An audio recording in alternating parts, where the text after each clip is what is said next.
നമസ്കാരം. Post card ഓൺലൈനിലേക്ക് സ്വാഗതം. Martin, 30 ദിവസം അകത്തായാൽ ഇനി പുറത്താകും മന്ത്രിസഭയിൽ നിന്നാണ് പറയുന്നത്. നേതാക്കന്മാർ 30 ദിവസം ജയിലിലായി കഴിഞ്ഞാൽ ഇനി നിർബന്ധിത രാജി ആവശ്യപ്പെട്ടിരിക്കുന്ന ഒരു ബില്ലാണ് ഇപ്പോൾ അവതരിപ്പിച്ചിരിക്കുന്നത്. അത് തീർച്ചയായിട്ടും സത്യം പറഞ്ഞാൽ നമ്മൾ കുറച്ചും സംസാരിച്ച പോലെ തന്നെ അധികാരത്തിലേറാൻ BJPക്ക് മറ്റ് വളഞ്ഞ വഴികൾ മാത്രമേ ഉള്ളൂ. അത് കുറച്ച് കാലമായിട്ട് അവർ ചെയ്തുകൊണ്ടിരിക്കുന്നതാണ്. അത് കേരളത്തിലാണെങ്കിലും മറ്റ് പല സംസ്ഥാനങ്ങളിലാണെങ്കിൽ പോലും അങ്ങനെയാണ് അവർ ശ്രമിച്ചുകൊണ്ടിരിക്കുന്നത്. കേരളത്തിൽ അധികാരത്തിൽ വരാൻ പറ്റിയിട്ടില്ല. അപ്പം മറ്റ് സംസ്ഥാനങ്ങളിൽ നുഴഞ്ഞു കയറണമെന്നുണ്ടെങ്കിൽ ജനാധിപത്യത്തെ ഇല്ലാതാക്കണം. അതുപോലെ തന്നെ ഫെഡറൽ സംവിധാനത്തെ ഇല്ലാതാക്കേണ്ട വലിയൊരു ആവശ്യകത BJPക്ക് മുന്നിലുണ്ട്. അപ്പം അതിനെ എങ്ങനെയും തകർക്കുക എന്നുള്ളതാണ് BJP പല വർഷങ്ങളായിട്ട് ശ്രമിച്ചുകൊണ്ടിരിക്കുന്നത്. അത് നമ്മുടെ കേരളത്തിലാണെങ്കിൽ പോലും ഗവർണർമാരെ ഉപയോഗിച്ചുകൊണ്ട് അത് തകർക്കാൻ ശ്രമിച്ചിട്ടുണ്ട്. മറ്റ് സംസ്ഥാനങ്ങളിലെല്ലാം ഇത്തരം അമിതമായിട്ടുള്ള അധികാരം പ്രയോഗിച്ചുകൊണ്ട് അതിനെല്ലാം തകർക്കാൻ BJP വർഷങ്ങളായിട്ട് ശ്രമിച്ചുകൊണ്ടിരിക്കുന്നത്. അതിൻ്റെ ഏറ്റവും അവസാനത്തെ ഒരു ഇത് ഭാഗം മാത്രമാണ് ഇപ്പോഴത്തെ ഈ ഒരു ബില്ലെന്ന് പറയുന്നത്. അപ്പം ഒന്ന് നോക്കുക, ഈ ബില്ല് പാസ്സാക്കപ്പെട്ടുവെന്ന് കരുതുക. തീർച്ചയായിട്ടും അതിൽ പുറത്താക്കപ്പെടുന്ന ആരായിരിക്കും? പ്രതിപക്ഷത്തിരിക്കുന്ന മുഖ്യമന്ത്രിമാരും MLA-മാരും മന്ത്രിമാരും ഒക്കെ തന്നെയാണ് പോകുന്നത്. കാരണം ഒരു കേസ് ഉണ്ടാക്കുക എന്ന് പറഞ്ഞാൽ അത്ര വലിയ ബുദ്ധിമുട്ടുള്ള കാര്യമില്ല ഒരാൾക്കെതിരെ. ഇപ്പം നമ്മുടെ കേരളത്തിൽ അറിയാലോ, ഇപ്പം ഡൽഹിയിലാണെങ്കിൽ കേജ്രിവാളിനെതിരെ ഒരു കേസെടുത്തു, അദ്ദേഹത്തെ അറസ്റ്റ് ചെയ്യാൻ ശ്രമിച്ചു, എത്ര ദിവസങ്ങളോളം അകത്തിട്ടു. അതിനുശേഷം നമ്മുടെ കേരളത്തിലെ മുഖ്യമന്ത്രി ഉൾപ്പെടെയുള്ളവരെ ഇത് അകത്തിടാൻ പലതവണ ശ്രമിച്ചിട്ടുണ്ട്. കേരളത്തിൽ മാത്രമല്ല, മറ്റ് പല സ്റ്റേറ്റുകളിലും പല മുഖ്യമന്ത്രിമാർക്ക് നേരെയും അവർ ഈ ഒരു ശ്രമങ്ങൾ നടത്തിയിട്ടുണ്ട്. ഏത് വിധേയം തകർക്കുക എന്നുള്ളത് അവരുടെ അജണ്ടയാണ്. അപ്പോൾ അജണ്ടയുടെ ഒരു ഭാഗമായിട്ട് അതിനെ കൂടുതൽ അവർക്ക് എളുപ്പത്തിലാക്കുന്ന രീതിയിലാക്കുക എന്നാണ് ഈ ഒരു ബില്ല് കൊണ്ട് അവർ ഉദ്ദേശിക്കുന്നത്. അതായത് അതല്ലാതെ അവർക്ക് മുന്നോട്ട് പോകാൻ കഴിയില്ല. ഇപ്പം നമ്മൾ കുറച്ച് മുമ്പ് സംസാരിച്ചതുപോലെ തന്നെ വോട്ടർ പട്ടികയിലെ ക്രമക്കേട് നടത്തി, അവർക്കെതിരെ വ്യക്തമായ കാര്യങ്ങളാണ് പുറത്തു വന്നുകൊണ്ടിരിക്കുന്നത്, തെളിവുകളാണ് സംസാരിച്ചുകൊണ്ടിരിക്കുന്നത്. അതിനെ പ്രതിരോധിക്കണമല്ലോ. അല്ല, അതിനെ പ്രതിരോധിക്കേണ്ട ഒരു ആവശ്യമുണ്ട്. സമാനമായ രീതിയിൽ തന്നെ കുറച്ചും പറഞ്ഞ പോലെ മറ്റ് ഫെഡറൽ സംവിധാനങ്ങളെ തകർക്കേണ്ട ഒരു ആവശ്യം അവർക്കുണ്ട്. അപ്പൊ അതിനുവേണ്ടിയാണ് നടത്തുന്ന ശ്രമങ്ങൾ മാത്രമാണിത്. അത് പക്ഷെ നമുക്കങ്ങനെ ചെറുതാക്കി കാണാൻ പറ്റുന്ന ഒരു ഇതുമല്ല. ഞാൻ കുറച്ചു മുമ്പ് പറഞ്ഞ പോലെ അങ്ങനെ ഒരു ബില്ല് അവതരിപ്പിക്കപ്പെടുമ്പോൾ അവർക്ക് കൂടുതൽ കാര്യങ്ങൾ എളുപ്പമാകുന്നുള്ളതാണ്. അപ്പം ആ ഒരു കാര്യങ്ങൾ പ്രതിരോധിച്ച് നിർത്തുന്നത് തീർച്ചയായും പ്രതിപക്ഷത്തിന്റെ ഒരു ധർമ്മം തന്നെയാണ്. അത് പ്രതിപക്ഷം വ്യക്തമായിട്ട് തന്നെ ചെയ്യുന്നുണ്ട്. ഇപ്പം എനിക്ക് തോന്നുന്നു ഇപ്പം അത് നടന്നുകൊണ്ടിരിക്കുകയാണ്. 5 മണി വരെ ഇപ്പം സഭ നിർത്തി വെച്ചിരിക്കുന്ന ഒരു അവസ്ഥ വരെ കാര്യങ്ങൾ എത്തിയിട്ടുണ്ട്. വലിയ പ്രതിഷേധങ്ങൾ ഉണ്ടായിട്ടുമുണ്ട്. അപ്പം ഇതിനു മുമ്പും ഇത്തരം ബില്ലുകൾ വന്നിട്ടുണ്ട്. അപ്പം അതിനെല്ലാം എതിരെ ഇന്ത്യ ഒട്ടാകെ അതിനെതിരെ പ്രതിരോധിച്ച് നിൽക്കുന്ന ഒരു അവസ്ഥ ഉണ്ടായിട്ടുണ്ട്. ഇപ്പം പൗരത്വ ഭേദഗതി ബില്ല് ഉൾപ്പെടെ വന്നിട്ടുണ്ട്. അപ്പം അതിനെല്ലാം കേരളം ഉൾപ്പെടെയുള്ള സംസ്ഥാനങ്ങൾ പ്രതിരോധിച്ച് നിന്നിരുന്നു. പ്രതിപക്ഷ സംസ്ഥാനങ്ങളെല്ലാം പ്രതിരോധിച്ച് നിന്നിരുന്നു. അപ്പം അതുകൊണ്ട് തന്നെ അത് ഒരു പരിധി വരെ അത് നടപ്പിലായില്ല എന്ന് വേണമെങ്കിൽ പറയാം. സമാനമായ രീതിയിൽ തന്നെ ഇതും ഉണ്ടാവുമെന്ന് തന്നെയാണ് പ്രതീക്ഷിക്കുന്നത്. പക്ഷെ ഇതിനകത്ത് ഒരുപാട് പുഴുക്കുത്തുകളുണ്ട്. കുറച്ചു മുമ്പ് നമ്മൾ വാർത്ത നോക്കിയപ്പോഴത്തേനും എന്നെ ഞെട്ടിച്ചു കളഞ്ഞ മറ്റേ ശശി തരൂര്, കോൺഗ്രസിന്റെ ഏത് നിമിഷവും അങ്ങോട്ട് ചായും എന്നുള്ള അവസ്ഥയിലാണല്ലോ ഇപ്പൊ കാര്യങ്ങൾ. അതെ, കോൺഗ്രസിന്റെ MP ആണ്. അദ്ദേഹം കുറെ കാലമായിട്ട് അദ്ദേഹം ആ ഒരു ചായ്വ് പ്രകടിപ്പിക്കുന്നുണ്ട്. ഏത് നിമിഷം ചാടാമെന്നുള്ളൊരു കാണിക്കുന്നുണ്ട്. അപ്പം ഈ ബില്ലിനെ പുള്ളി പിന്തുണയ്ക്കുകയാണ് ചെയ്തത്. പുള്ളിക്ക് ഇതിനെപ്പറ്റി ബോധമില്ലാഞ്ഞിട്ടല്ല, പുള്ളിക്ക് ഇതിനെപ്പറ്റി അറിവില്ലാഞ്ഞിട്ടല്ല, ഒന്നുമല്ല. പക്ഷെ പുള്ളി കൃത്യസമയത്ത് മറുകണ്ഠം ചാടുകയാണ്. അതായത് ഒരു ചീഞ്ഞ രാഷ്ട്രീയക്കാരൻ്റെ എല്ലാ സ്വഭാവം അയാൾ പുറത്തെടുത്തുകൊണ്ടിരിക്കുകയാണ്. ലോക പൗരനാണ്, ഇംഗ്ലീഷ് പറയുന്നതുകൊണ്ട് മാത്രം ബോധം ഉണ്ടായിക്കൊള്ളണമെന്ന് നിർബന്ധമില്ലല്ലോ.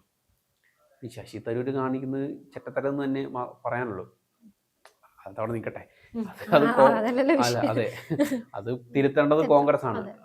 അതിലൊരു പ്രതികരണം നടത്തുന്നത് കോൺഗ്രസ് തന്നെയാണ്. ഒന്നുകിൽ ശശി തരൂരിനെ പോലുള്ള ഒരാളെ വെച്ചോണ്ടിരിക്കാതെ തട്ടിക്കളയുക എന്നുള്ളതാണ്. വൈകാതെ തന്നെ അത് ഉണ്ടാവുന്നതാണ് എനിക്ക് സാഹചര്യങ്ങളൊക്കെ. അതെ, അപ്പം കോൺഗ്രസ് ആണ് അവിടെ നടപടി സ്വീകരിക്കേണ്ടത്. അത് ഉണ്ടാവുന്നതിന് പ്രതീക്ഷിക്കുന്നത്.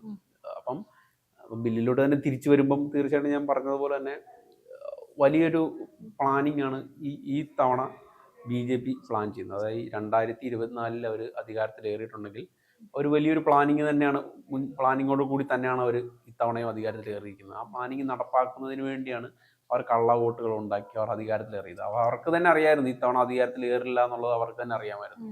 അതുകൊണ്ടാണ് മോദി തീർച്ചയായിട്ടും. കാരണം കഴിഞ്ഞ തെരഞ്ഞെടുപ്പിന് മുമ്പ് അവർ പറഞ്ഞത് 400 സീറ്റിന് മേളിൽ സീറ്റ് കിട്ടുമെന്നാണ്, ഒറ്റയ്ക്ക് ഭരിക്കുമെന്നാണ് അവർ പറഞ്ഞത്. പക്ഷെ അതുണ്ടായില്ല. 232 സീറ്റിൽ മാത്രം അവർ ഒതുങ്ങിപ്പോയി.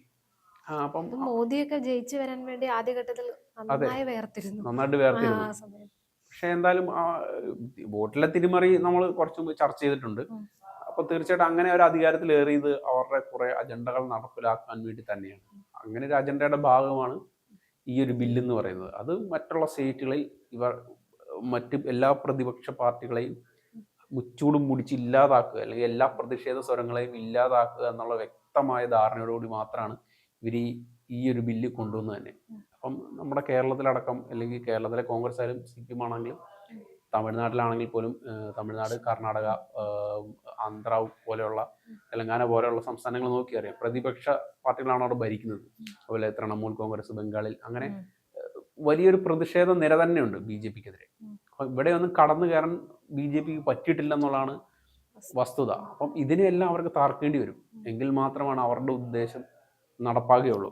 അത് നടപ്പാക്കുന്നതിന് വേണ്ടി ഇതിനു വേണ്ടി മുന്നിട്ട് നിൽക്കുന്ന നേതാക്കന്മാർ ആരൊക്കെയാണ്? അവരെല്ലാം ഇല്ലായ്മ ചെയ്യേണ്ട ഒരു ആവശ്യം അവർക്കുണ്ട്. അവരെല്ലാം നിരായുധരാക്കേണ്ട ഒരു ആവശ്യം തീർച്ചയായിട്ടും BJPക്കുണ്ട്. അതിന്റെ ഭാഗമായിട്ടുണ്ടാക്കിയൊരു ബില്ല് മാത്രമാണ് ഇത്.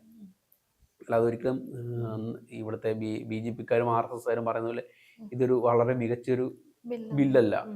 അഥവാ അങ്ങനെ ഒരു ബില്ലാണെന്നുണ്ടെങ്കിൽ തന്നെ മുൻകാല പ്രാബല്യത്തോടെ കൂടെ തന്നെ ഇത് നടപ്പാക്കണം. അല്ല, അവര് പറയുന്നത് അംഗങ്ങൾക്ക് വിതരണം ചെയ്തിട്ടില്ല ബില്ലെന്നാണ്. അതെ, ഇപ്പൊ പറയുന്നത്. അതെ, വിതരണം ചെയ്തില്ല. അപ്പൊ അതിൽ തന്നെ ഒരു പ്രശ്നമുണ്ടല്ലോ.